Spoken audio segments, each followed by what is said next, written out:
Good morning. Coming up here on GMA, we're following the crisis at the border. The Biden administration announcing new steps overnight to help overwhelmed cities in the region as one declares a state of emergency. Also, the urgent manhunt for a murder suspect who was mistakenly released from jail. It all happened in Indiana. We'll get into those stories and so much more right here on GMA. Ahead in the next hour, GMSA important news if you're trying to get pregnant. Some fertility do's and don'ts that you need to know. And later, a huge increase in the number of migrants at the southern border is being felt in San Antonio. How Eagle Pass and the Alamo City are dealing with so many people crossing over this week. And up next, as things slowly, and we mean slowly, cool down, some former Bachelorette celebrities are spreading the word on fun adventures you can do with your pets this fall. And checking TransGuide, 281 at St. Mary's looks great as we wait for the sun to come up on your Thursday morning. You're watching GMSA. Everything that we thought was our future kind of just changed and disappeared in an instant. This morning on GMSA, North Carolina family says using Google Maps cost a man his life. How the tragedy is now playing out in court. Plus, Capitol Hill lawmakers now have just 9 days to avert a government shutdown. I'm ABC's Justin Finch with more on the Republican brokered short-term funding deal that's now facing fire from both sides of the aisle. That story ahead. And summer is ending on a bank here as we get towards the end of the week. A very strong humidity out there this morning. Quite a few clouds and hovering around 78 degrees. Live from KSAT 12. Good morning, San Antonio starts right now. But we soldier on with the work week. Good morning, everybody. Rise and shine. It's 6 o'clock on your Thursday, September 21st. hey, happy Thursday. Thank you for joining us this morning. We hope you had a good week. And yeah, you know, humidity kind of greeted me this morning when I stepped outside. You as well? Absolutely. You can't miss it for sure as you head out the door. Mike Ostrage joined us now with a look at your Thursday forecast. It's going to be hot again today. Yesterday we did hit 98 in the afternoon, 2 away from the... Pretty close to the record, isn't it? The record's 100. Same thing today. Going to be close to it again tomorrow, as well as on Saturday, staying in the upper 90s. We do have a chance for some rain, albeit small, but at least we'll take anything right now. Yeah, it's just going to be sizzling hot today, and the humidity has come back. You know, a couple of days ago, we had fairly pleasant humidity in the morning. It was pretty low, and now it has come back in here. So with all these temperatures in the low mid 70s and some upper 70s out there, obviously, and these numbers were about 10 degrees lower a couple of days ago. The dew points, the measure of moisture, we were down in the 50s out in parts of the hill country. We're down in the low 60s here. So now it's 73, 74. Look at that. It's 76 over there at Randolph. That is definitely wet towel, tropical rainforest, however you want to describe it, pushback kind of humidity when you walk outside. It feels like 81 out there at the airport, 83 with the humidity at Castroville. And the humidity will drop down later on this afternoon, but there's still going to be enough out there to where you notice it. Mold is on the high side. Everything else, fall elm, ragweed, pigweed, are low. The updated count's going to come out in about an hour and a half or so. Temperature is going to stay steady for the next hour and a half. Then we warm up through the 80s, already up to 90, already above the normal high at noon. And then, like I was saying, topping off at 98. Very close call to the record high. And with just enough humidity left over, it's going to feel a bit hotter than that. What about those rain chances and a little bit lower temperatures? Can we take anything we can get? Details coming up in just a couple of minutes. Traffic Authority, Stephen, what's going on? Hey, Mike, we're all ready to drive off into the weekend, and we're almost there, but let's get a quick look at your Thursday commute as we get the morning rolling. 410 at Ray Ellison, you can see that not a lot has changed in the last few minutes, but we're probably going to start to see a little bit more traffic on some of these TransGuide cameras as people do wake up and get their day started. It does look like we may have a stall there at 281 at St. Mary's. Tough to say from this particular shot, but we'll get a closer look and find out if there's anything there that could impact your drive time. If you're heading along US 90, be on the lookout in the westbound lanes. We have a stall reported not too far from Nogalitos. It's not really caused any issues, but those eastbound lanes of US 90 will be crowded with traffic here in the next hour, so just be on the lookout. As we take a drive, that same trend continues over here. Still, the stall remains along I-10 westbound at Roland Avenue. Again, not causing any issues, but as we give you a wider look at the map, a few more stalls have popped up, so that does seem to be the trending trouble, at least for right now. Check those vehicles before you get your morning commute rolling, and just make sure to move over or slow down if you see those flashing lights. Quick look at travel times. It's a pleasant drive from Pleasanton along 37 northbound with 20 27 minutes to the Alamo City, 28 minutes along US 90. Not bad yet from the eastbound lanes along Castroville, heading in from Castroville, pardon me. And right now, the arrival from Lytle should be about 15 minutes along 35 northbound. Back here on TransGuide, no problems detected, but we'll keep a close eye on things, and I'll have more updates for you throughout the morning. Mark. Thank you very much, Stephen. 6:04 happening now. You can take part in the Big Give. Our Sarah Costa joins us now with how you can help. Good morning, Sarah. Good morning, Mark. Good morning, Stephanie. Yeah, this is a 24-hour online fundraiser, and it benefits a lot of local nonprofits. So let's take a look. Here's a look now at the totals. You can see it. We have 11 hours and 55 minutes left. Last time I checked, we had about $2.4 million raised total. But let's take a look at the leaderboard. There you can see the Brighton Center is in first place. They are a local nonprofit that provides therapy services and education programs for children with disabilities and with developmental delays. Of course, Tracy Paws Rescue in second was $69,000, and Great Heart. So I was looking through this list, guys, and a lot of them are local schools, a lot of local private schools, a lot of local Catholic schools. Again, 11 hours left for the Big Give. Now this, you can visit biggivesa.org, this website, to donate to any of those nonprofits. And since 2014, the Big Give has helped more than 1,200 local nonprofits connect with thousands of donors and collectively raised over $40 million. So right now on our website, you can see stories we have done about organizations that are benefiting. Again, a lot of local nonprofits participating. 11 hours left. Mark, Steph. Thank you, Sarah. The city of San Antonio is thinking about banning oversized vehicles from parking on some city streets overnight. It's not illegal, but some people get frustrated when semi-trucks are parked in non-residential areas. They worry they can get in the way of potential emergencies. Some businesses have to give up their parking lots to make room for the truckers throughout the night. So the city is thinking of creating a ban between 2 in the morning and 6 a.m. to help clear the streets. Top of your morning headlines. We're taking a live look at the U.S. Capitol in Washington this morning, where the sun is now up. Lawmakers there have just 9 days to avert a federal government shutdown. Republican House Speaker Kevin McCarthy says he has a short-term funding solution. But as ABC's Justin Finch reports, it's unclear if it has enough support to advance in the House and the Democrat-led Senate. After an hours-long meeting with House Republican conference members, Speaker Kevin McCarthy leaving optimistic about a short-term government funding deal they worked out. We had a great discussion. I think we've got a plan to move forward. Sources tell ABC News the proposal includes deeper spending cuts and stricter border policies, but faces an uphill battle in the Senate. Former House Speaker Nancy Pelosi accusing Republicans of not keeping their word on spending levels agreed to with Democrats, taking swipes at the stopgap proposal. So it's very hard when you don't have shared values. Some hardline Republicans are voicing opposition too, saying McCarthy is breaking deals he made with them to become Speaker. All we've gotten are lies and broken promises and failure and shutdowns. Without a funding plan, estimates project that 4 million workers won't be paid, including the military and federal law enforcement.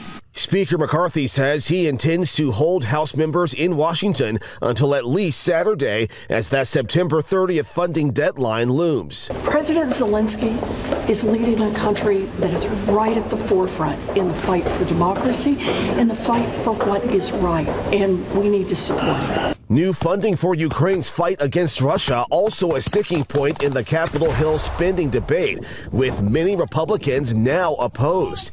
Ukraine's President Zelensky set to meet with House and Senate members today. I want to make sure there's accountability where the resources are going. I want to see a plan of what we're looking for victory. President Zelensky also meeting with President Biden at the White House today. A U.S. official tells ABC News that Biden is expected to announce a new military aid package that includes resources to bolster Ukraine's air defenses. Justin Finch, ABC News, Washington. North Carolina family says, depending on Google Maps, has cost a man his life. The family of father of two killed after driving off this bridge is now suing Google. They claim the company's app led to his death. Philip Paxson was driving home late at night from his daughter's birthday party when he was following a Google Map route that led him down a road where a bridge was washed out 9 years earlier. Paxson's car flipped, caused him to be trapped. He later drowned. Bill had no idea that for 9 years, there was a 20-foot canyon in the middle of the road, in the middle of a residential neighborhood. The family is seeking compensation and punitive damages, but the amount has not been requested yet. The owners of the bridge and private road are also named in that lawsuit. As the Hollywood writers' strike stretches past 4 months, writers and Hollywood studios met yesterday to tackle a new round of discussions.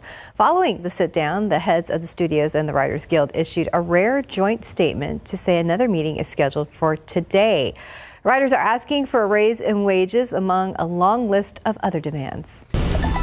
The 2024 election less than 14 months away, and voting machine companies are already making sure their systems will work. Yesterday, 3 big voting equipment vendors announced a practice called Coordinated Vulnerability Disclosure, which includes cyber attack scenarios, stuffing ballot boxes, and knocking electronic poll books offline.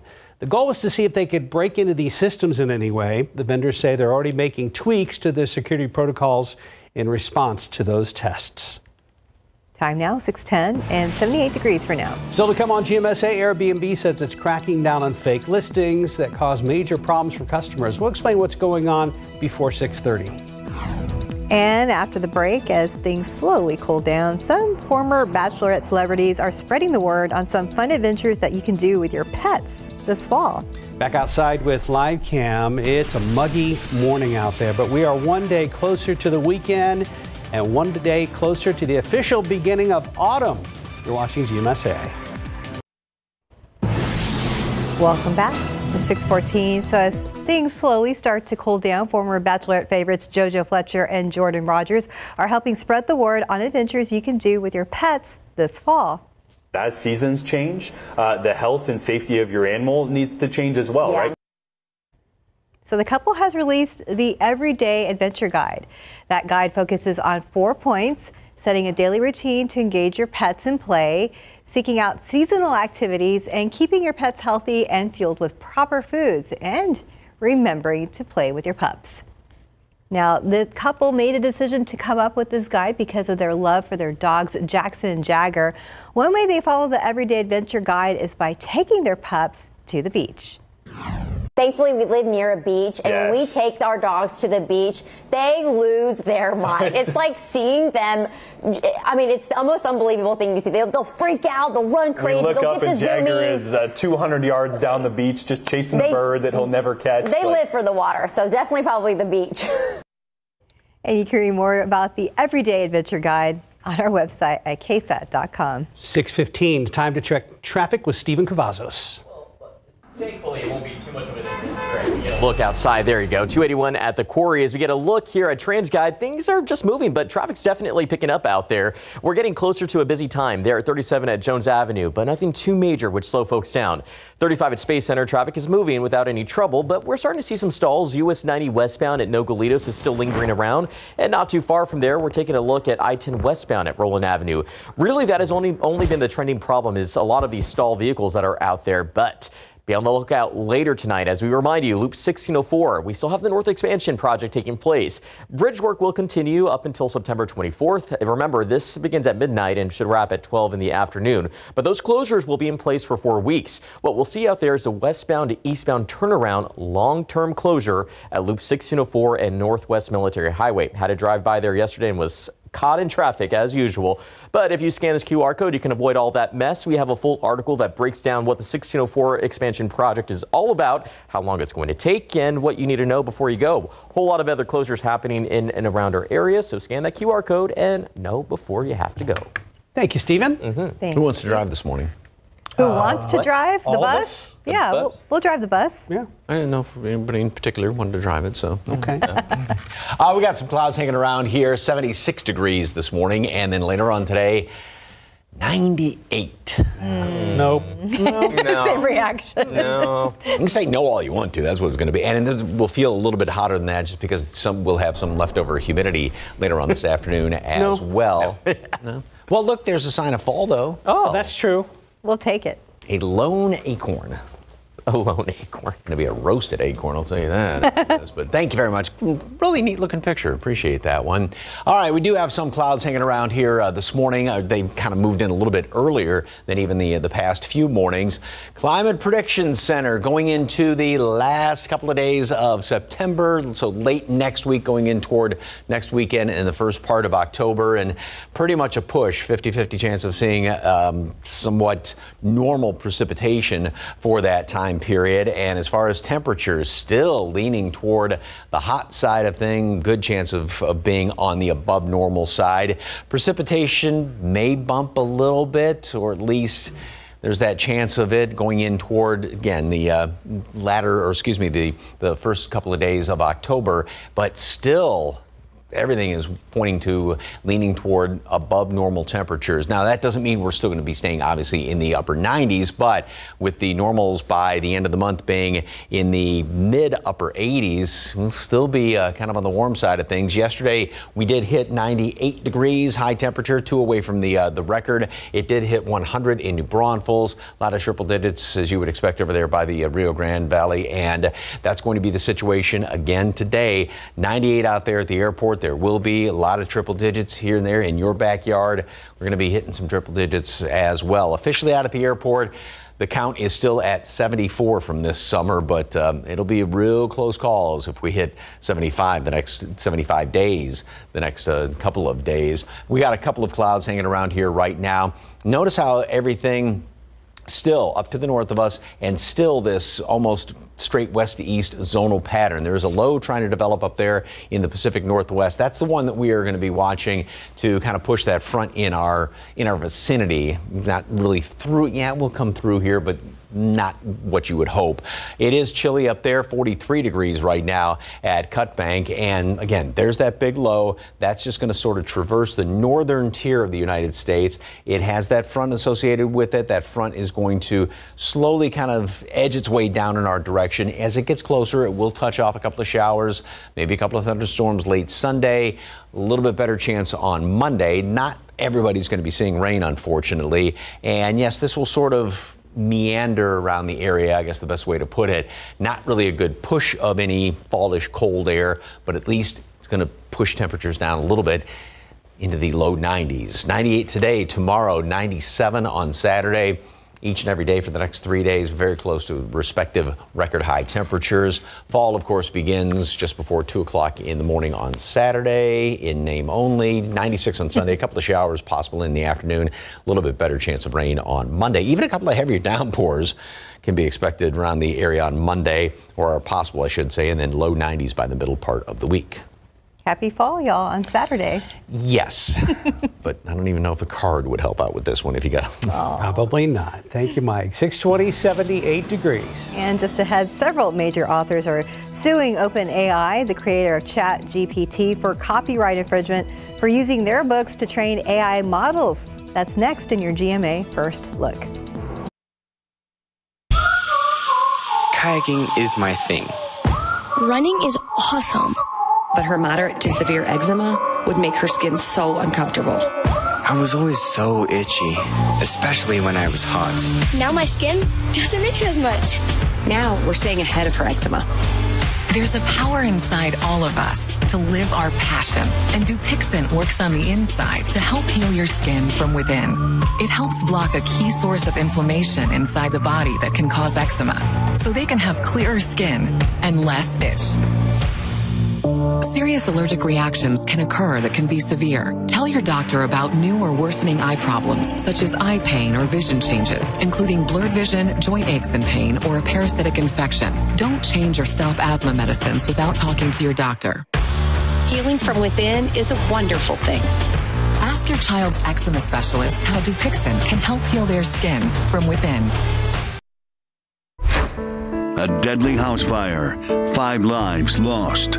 I love all of them so much. That day didn't feel real. 2 sisters struggling with an unimaginable tragedy. I remember the day every single one of them was born. For their mother, family was everything. She did everything for us. So I guess if we go back to Sylvia, how would you describe her? Yeah, she's just a really cool person, and Hear their loving memories and how they are helping them move forward by streaming the full story now. Home was there. In this morning's GMA First Look, the best-selling authors taking on OpenAI, the creator of ChatGPT. More than a dozen authors now suing OpenAI, claiming it used their books to train its ChatGPT bot without their permission and without compensation. OpenAI responding to the lawsuit, saying in a statement, "We respect the rights of writers and authors and are working to understand their concerns." This morning, two of those writers, Michael Connolly and David Baldacci, are telling GMA why they've taken this legal step. They shouldn't have taken them and fed it into this machine without even contacting me. I feel so violated. It's like someone had just taken my entire library without my knowing it. So what plot twist will come next? It's all coming up at 7 a.m. With your GMA First Look, I'm Rebecca Jarvis, ABC News, New York. In your morning consumer headlines, Airbnb is cracking down on fake listings by removing 59,000 of them so far this year. The company says it's also prevented nearly 160,000 more fake listings from joining the platform. A recent survey found fakes are among the top concerns for Airbnb users. Amazon is rolling out a new AI model for Alexa. The latest AI features will now allow Alexa to hold more natural conversations. The speaker will also have a more human-like voice that expresses emotions like excitement and laughter. And Amazon has unveiled a new way to control the company's smart devices. Map View allows users to create a digital floor plan of your home. Instead of controlling devices via Alexa, you'll just tap them on the map. It will be available on iOS later in the year. Time now, 6:26 and 78 degrees for now. Here's what's coming up next at 6:30.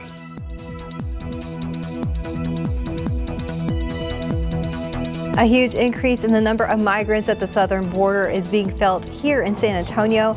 How Eagle Pass and the Alamo City are dealing with so many people crossing over the last few days. And checking TransGuide right now, it's like everybody left all at once. We're seeing much heavier traffic all around the city, including Loop 410 at Evers. We'll be right back. This morning on GMSA, a recent surge of migrants at the U.S.-Mexico border is impacting the Alamo City. Katrina Weber is live at the Migrant Resource Center. We'll hear from her in just moments.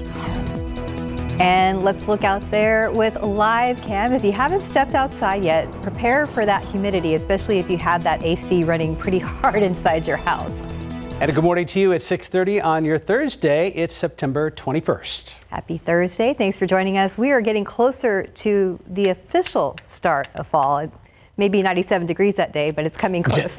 It is. So it'll be fall in spirit. Mike Osterhagen? Yeah, in name only, as I've been saying, because, you know, the meteorological fall started on the 1st of September, and this is the calendar, and Mother Nature just is not paying any attention to any of this at all. We did hit 98 yesterday. We're going to be right up there again today, within 2 degrees of the record. Got some clouds hanging around here. This is the airport camera looking off to the east, and as you can see, traffic's moving along fairly well over there at 410 by the airport. 78 degrees, 10 above normal right now.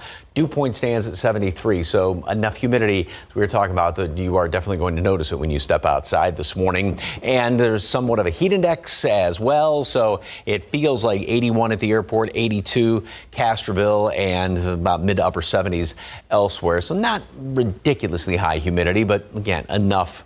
You'll definitely notice it. Mold is high, little bits of everything else, fall elm, ragweed, as well as pigweed. Mostly sunny today. Again, hot, near the record, within a couple of degrees of the record. Same thing tomorrow, same thing on Saturday. Sunday, it's still going to be hot, but we have a small chance for some rain to move in here later on in the day on Sunday. We'll be in the mid-90s. And Monday, we have a better chance for a couple of showers, a couple of thunderstorms around here. There may even be, in pockets, some heavier downpours because a lot of moisture is going to be coming on in here on Monday. And we'll start to drift a little bit further downward as far as temperatures. And then by midweek, Tuesday, Wednesday, still more sunshine, but at least we'll be in the low 90s. All the details for the weekend coming up in just a couple of minutes. Traffic Authority. Dare I say it's been pretty quiet You dare to say it, and unfortunately we have problems already picked up, Mike. That's just the way it goes, guys, but let's get a look here at 35 at Laredo, the southbound lanes. We have a crash that's been reported by TxDOT. Earlier, I saw that there were some flashing lights getting out there to the scene, and right now I'm not seeing that from this TransGuide camera. We're seeing traffic slowing down a bit, but I have to talk to our friends over there at TransGuide to find out if they can move the camera around to try to find the crash scene. We do know it's in the southbound lanes at this point, and it's still being listed by TxDOT. Came in just before 6:30 this morning, so we'll keep a close eye on that. But as the morning commute does get moving, we still have the same issues out there. Now, this is all cleared from our map, but I'm still seeing reports from TxDOT, so that may still be an issue out there in case you travel along the westbound lanes of US 90. Same problem does persist right over here as we take you to I-10 westbound at Roland Avenue. We'll keep a close eye on these particular incidents, but as we give you a wider look at the map, slowdowns are starting to take over. And again, usual spot, US 90 eastbound if you're heading in from Castroville, just before Loop 1604 and 35 southbound, right around Live Oak. So be on the lookout there. Quick look at the travel times. You're going to start to see a few more slowdowns there. 46 minutes again from US 90 and about a 30-minute drive time from New Braunfels. We'll keep a close eye on these travel times, but I'll talk to our friends at TransGuide to see if they have a different vantage point of this scene here. Right now, we're just seeing traffic slow down in the southbound lanes of 35, but we'll watch it closely, and I'll have another update a little later on. Mark. Thank you, Stephen. At least one agency here in San Antonio that provides assistance to migrants is feeling the impact of the situation at our southern border. Catholic Charities says a surge in migrants crossing has people flooding into its Migrant Resource Center here in San Antonio. Katrina Weber is there live on San Pedro, not far from Oblate, with that story. Katrina, you mentioned earlier there appears to be an overflow of people. Are they all getting the help they want? Well, that depends on who you talk to, but let me show you there is definitely an overflow here based on what we see and what Catholic Charities, which runs the center, tells us. We've got people all along the outside of this building. There are chairs set up for some of them. We also have people out here on the outskirts in this parking lot where I'm standing, also on the edges of this center. Now, many of the people that we've had a chance to talk to are outside. We're not allowed on the property. They say, some of them say that they've been out here for days and that they can't even get inside. There are so many people. They can't get in for the basics, things such as a shower. That's what they tell us. Now, Catholic Charities says that this is a humanitarian center, a place where migrants who are passing through this area can go for things like food, transportation, or to use a telephone. The agency says it is able to accommodate about 700 people on a normal basis, but in the past month, they've been seeing about 750 people per day show up looking for assistance. Now, there's no word on the exact reason for the surge at our border, but it does appear that it is what is creating this overflow situation here.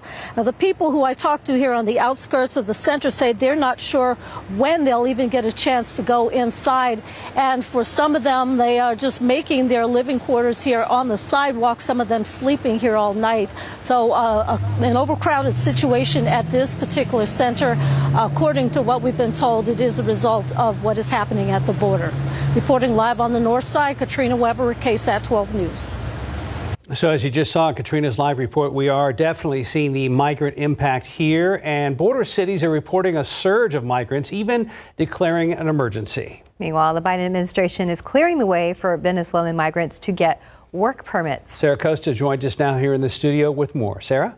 Good morning, Mark and Steph. Yeah, Governor Greg Abbott is responding to the situation, and he's not being shy about his criticism of the president's border policy. So earlier yesterday, Abbott posted on Twitter saying, quote, Texas installed razor wire in Eagle Pass to stop illegal crossings. Today, the Biden admin cut that wire, opening the floodgates to illegal immigrants. I immediately deployed more Texas National Guard to repel illegal crossings and install more razor wire, end quote. And a couple hours later, he added, quote, I officially declared an invasion at our border because of Biden's policies. We deployed the Texas National Guard, DPS, and local law enforcement. We are building a border wall, razor wire, and marine barriers. We are also repelling migrants, end quote. Meanwhile, Eagle Pass has declared an emergency with 2,500 migrants arriving yesterday alone. Many are showing up at the Migrant Resource Center here in San Antonio, which we just saw in Katrina Weber's live report. Workers there are seeing about 750 people per day, but the center can only hold up to 700. In response to all this, the Biden administration says it will now send 800 Defense Department personnel to the border in addition to the 2,500 National Guard members already deployed to help Customs and Border Protection. This is a story we are following closely. Look for the latest on Good Morning America starting at 7 a.m. Mark, Steph. Thank you, Sarah. Meanwhile, more people are getting COVID in San Antonio. Metro Health says over 2,500 new cases were reported in the past week. That is the fourth straight week that we've had over 2,000 new COVID cases in San Antonio. 5 people also died from COVID over the past week, and that is the largest increase in COVID-related deaths since January. Looking ahead, over 350 local students will benefit from new career training grants. Lytle ISD, Judson ISD, and Palo Alto College are among the 42 districts and colleges to receive a Jobs and Education for Texans grant. The $44,000 sent to Lytle will help cover culinary training, while Judson will receive nearly $250,000 to help train future industrial engineers. Another $254,000 will go to Palo Alto to train some of its students in information technology. The $11 million distributed through grants will cover equipment costs for job training programs. There is a lot of talking among elected county leaders to address the lack of communication between the Bexar County District Attorney's Office and the San Antonio Police Department. Judge Ron Rangel says he's been involved in informal meetings to figure out concerns about criminal cases not moving forward and repeat offenders being released from jail. The 379th Criminal District Judge says his investigation shows that the problem isn't with the bail system. I think the parties like to sort of use misnomers to sort of point the finger at each other and point the finger away from each other. But in reality, more than anything, it's a communication within various aspects within the county and the city that need to come together and communicate about how they're going to process these cases efficiently. Rangel says there's 10,000 cases waiting to be indicted, and judges are waiting for those cases. Rangel and County Judge Peter Sakai have both said a list of recommendations will be released in a couple of weeks. Before we go to break, you may want to be careful the next time you drink diet or sugar-free soda. A new study from UT Health San Antonio found that pregnant women who drink diet soda containing aspartame are at increased risk for having children born with autism. The risk is specific to women having boys who have a quadruple chance of being born with autism from mothers who have 1 diet soda or drink per day while pregnant. Now, baby girls have a lower risk, but one professor says any amount of aspartame is too dangerous for the human body to handle. So about 10% of the aspartame anyone puts in their bodies turns into methanol, which turns into formaldehyde and formic acid, which are very toxic. Parton Fowler and other researchers say grabbing a diet soda while pregnant is not a healthy way to keep your weight down. 639, 78 degrees. Important news if you're trying to get pregnant. After the break, some fertility do's and don'ts that you need to know. Welcome back, 643. The World Health Organization says infertility is a global health issue. And it affects 1 in 6 people during their lifetime. As Alexa Lorenzo explains, if you're trying to conceive, certain lifestyle choices can help or hurt your progress. Before you get here, you have to get here. But in the U.S., 20% of women are unable to get pregnant after trying for 1 year. If you're trying to get pregnant, there are some do's and don'ts you should know. First, do exercise. Moderate physical activity has been shown to improve fertility in both men and women. But don't go too hard, as intense exercise has been linked to a decrease in fertility. One way to gauge it is with moderate activity, you'll breathe harder, but still be able to talk. Another fertility booster, prenatal vitamins and supplements. One study found involuntary infertility may be avoided 20% of the time women take a multivitamin at least 3 times a week. The CDC recommends women take 400 micrograms of folic acid a day, at least 1 month before getting pregnant. And don't smoke, drink, or consume caffeine. Experts recommend consuming less than 100 milligrams of caffeine a day, which is about a cup of coffee. Also, do get enough sleep. Getting much less than 8 hours a night can affect your hormones, which makes conception less likely.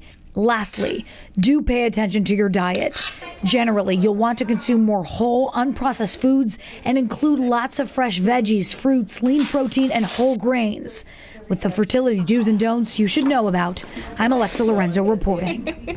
Time check, it is exactly 6:45. And the roads look okay from this angle, but let's check in with Stephen Cavazos. Well, here's the thing. 35 at Laredo, we had a crash that was reported by TxDOT earlier, and it does look like things should be fine out there. This is along southbound of 35, and you're really not seeing any delays in that area, just maybe normal traffic. No flashing lights either. I've been combing through some of the cameras and haven't spotted anything serious, but I'm going to keep a lookout for that.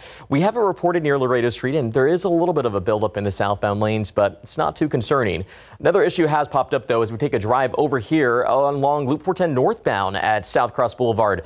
We do have a new crash reported, and I have seen from some of the images from TransGuide that we do have a buildup out there, as you can see on our map. Stretch of red and yellow has taken over. So we'll watch out and see if we can get that on our TransGuide cameras. But the wider view of the map at 6:45, the normal slowdowns, guys. State Highway 151 is starting to pick up as well. As you can see, red is taking over the screen. Not my favorite color on a personal note, just so if I may add that in there. But we're going to start to see a lot of that on our map with the normal congestion happening in our area. But back here on TransGuide, it doesn't appear that there's a crash. It's just normal traffic at this time. Thank you, sir. All right. Well, not too bad there.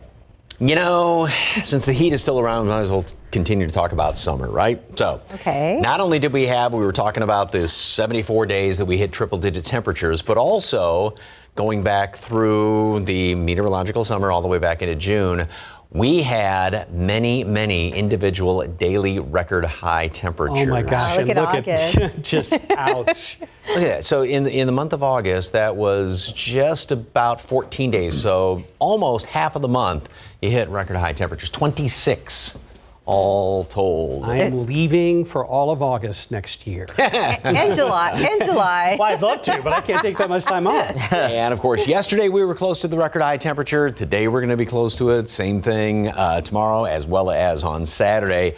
Nice shot of the crescent moon right there. It is the waxing crescent moon. It's going to be full at the end of the month. And then the next time we hit a new moon is going to be on the 14th of October, and that's when it kind of gets in the way of the sun. We have that annular eclipse, the solar eclipse that's going to be moving through here on that Saturday morning. All right, lots of clouds hanging around here. A couple of brighter spots as the sun is thinking about coming up, but it doesn't really come over the horizon for roughly the next half hour. 73 is the dew point temperature, 74 Stinson, 75 there at Randolph. So that's getting to be a bunch of humidity. That's kind of wet towel sort of humidity. And those dew point temperatures measure moisture in the atmosphere are up, 3, 5, 8 degrees, 7 degrees compared to this time yesterday morning. So if you think it's more humid, you're right. It is compared to yesterday. And even going back to, Sunday morning, Monday morning when it was kind of pleasant out there. And we'll warm up through the 80s the rest of the morning. 90 at noon, already above the normal high, and then top off 98 degrees later on today. The record's 100, close to it, and there's going to be enough humidity to where, you'll feel that every bit of that 98, and it's going to feel even hotter than that. 43 Cut Bank, 44 in Boise, and low 50s up there along the U.S.-Canadian border. So fall is definitely up there, but there's just really nothing to push it down here. Thanks to that thing, it's just going to stay in place, and all of the activity is going to be staying up there to the north of us. That low will eventually try to pull a front through here or push it into the area by starting Sunday, Monday. So that will give us that small chance for a couple of showers. 1 or 2 of them around on Sunday. Still going to be hot, 96 degrees, and the better chance of rain will be going for about 30% right now. There may actually be a few heavier downpours too. There's going to be a lot of moisture in the atmosphere on Monday, 93 and then 92s Tuesday and Wednesday. So again, not a sure thing, not everybody's going to be seeing rain, but where you do, you might get actually a little too much at times.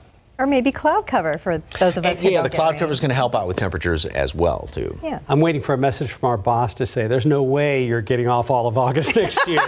So come up with another plan, Mark. Yeah. Well, maybe a couple of days. Maybe half of August. Yeah. All right. That's a good compromise. 649, 78 degrees. And what do you know about cholesterol? Well, tomorrow on GMSA, we're going to hear from experts who share some things to keep in mind so you can stay healthy. Outside with Live Cam. And as we are going to commercial break, I want to wish the San Antonio Missions good luck in the Texas League playoffs. They play Game 2 tonight out at the Wolf versus those Amarillo Sod Poodles.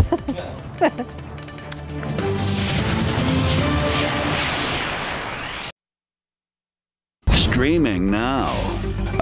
We're about $500 to $600 a month on water usage. Their water bill more than doubled from 1 month to the next after a pipe sprung a leak. We had a break. The ground movement happens all over San Antonio. A few weeks later, we get a bill in the mail for 1 million gallons of water, $15,580. That's just ridiculous. They've been bullying us, intimidating us. Now SAWS says it's time to pay up or have the water shut off. KSAT investigates the water company's policies on outrageously high bills. Streaming now on these platforms. Good morning. Coming up here on GMA, we're following the crisis at the border. The Biden administration announcing new steps overnight to help overwhelmed cities in the region as one declares a state of emergency. Also, the urgent manhunt for a murder suspect who was mistakenly released from jail. It all happened in Indiana. We'll get into those stories and so much more right here on GMA. And KSAT Community is partnering with the San Antonio Food Bank to help squash hunger during Hunger Action Month. Now join us for a KSAT Community Town Hall happening tomorrow afternoon. We will be speaking with leaders from the food bank and learning how anyone can give back. We will be live streaming the town hall on KSAT.com. This is from 2:30 p.m. to 3:30 p.m. tomorrow afternoon. Our Head for the Q, or 5K run walk in honor of KSAT's late news director Jim Boyle, is commemorating 10 years. If you'd like to register, there's still time. Just go to headforthecure.org/San Antonio and use the code KSAT for $5 off. The 5K takes place on Saturday, September 23rd. And going to the grocery store can be painful these days, so everyone is looking for ways to save. Coming up today on GMSA at 9, we'll be speaking with a personal finance creator to learn some tips and tricks on how to get the most for our money. And it appears that things are moving for the most part this Thursday morning. Let's check in with Stephen. Moving, but slowing down at the same time as we get a look around 410 at Starcrest and 281 at St. Mary's. The TransGuide cameras are showing that commute is off to a pretty decent start, but we need to get a shot here at 410 northbound at South Cross Boulevard. We do have a crash reported there. It's still causing some issues, and at this time, that is the only issue that we've seen from TransGuide and as well as TxDOT. We do have a big stretch of orange that's building out there, but the wider look at the map shows a lot more of that color has taken over as expected. We are at the start of morning rush, so just remember to pack some patience. We'll watch the roads closely and keep a close eye on things and give you those updates throughout the morning, Mike. And as you can see, we do have our clouds hanging around here right now as the sun is thinking about coming up over the horizon. It rises in about 25 minutes or so. 78, still 10 degrees above normal. Everybody is way above where they should be, and that's going to be the situation later on today. So add 20 to the current temperature, and that's 98 high temperature. We should be in the upper 80s right now, the average this time of year. And we're going to be close to a record today, tomorrow, Saturday. 96 shower too, possible Sunday, a little bit better chance of rain on Monday. And, of course, fall early Friday, or early Saturday. Yeah. Like 2 a.m. Saturday morning? Yeah. Okay. Put out there. We can't wait. In name only. Thank you, Mike. Thanks for joining us. Have a great day, everyone.